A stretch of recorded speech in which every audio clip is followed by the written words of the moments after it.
ప్రతివాడు ఈరోజు ఆరోగ్యశ్రీ గురించి, రాజీవ్ ఆరోగ్యశ్రీ గురించి మాట్లాడుతూ, ఆనాడు ప్రభుత్వ వైద్యానికి వెళ్తే పోయినవాడు పోయినట్టే మళ్ళీ వస్తాడో రాడు అని సినిమాల్లో పాటలు పెట్టిండు, నేను రాను బిడ్డో సర్కారు దవాఖానకు అని.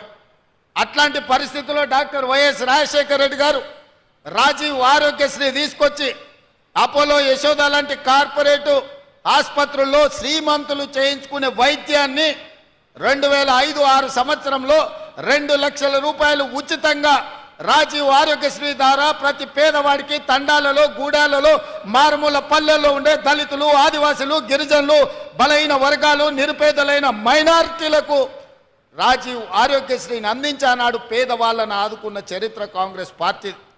గత ప్రభుత్వం దాన్ని దెబ్బతీస్తే మేము వచ్చిన ఎంబడే ఈరోజు రాజీవ్ ఆరోగ్యశ్రీ ద్వారా 10 లక్షల రూపాయలు ఉచిత వైద్యాన్ని ఇవాళ తెలంగాణ పేదలకు అందిస్తున్నాం. ఇవాళనే మా అధికారులు నాకు సమాచారం అందించారు. సీఎం రిలీఫ్ ఫండ్కి మొదటి సంవత్సరంలో 835 కోట్ల రూపాయలు మేము ఖర్చు పెట్టినాం. ఇది చరిత్రలోనే రికార్డు. గత ప్రభుత్వం ఏ రోజు కూడా 450 కోట్ల కంటే ఎక్కువ ఖర్చు పెట్టలేదు రాజీవ్ మన సీఎం రిలీఫ్ ఫండ్లో.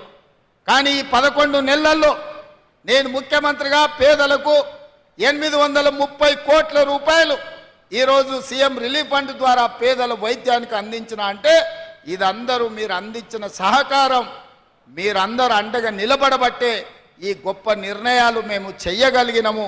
అందుకే మిత్రులారా, రాజీవ్ ఆరోగ్యశ్రీ తెచ్చిన 104, 108 అంబులెన్సులు తెచ్చిన, ఎక్కడ ప్రమాదం జరిగినా మీరు ఒక్కసారి 108కు డయల్ చేస్తే మనకు అంబులెన్సులు ఏ మూలకైనా వచ్చేటట్టుగా ఏర్పాటు చేసింది ఆనాడు కాంగ్రెస్ పార్టీ.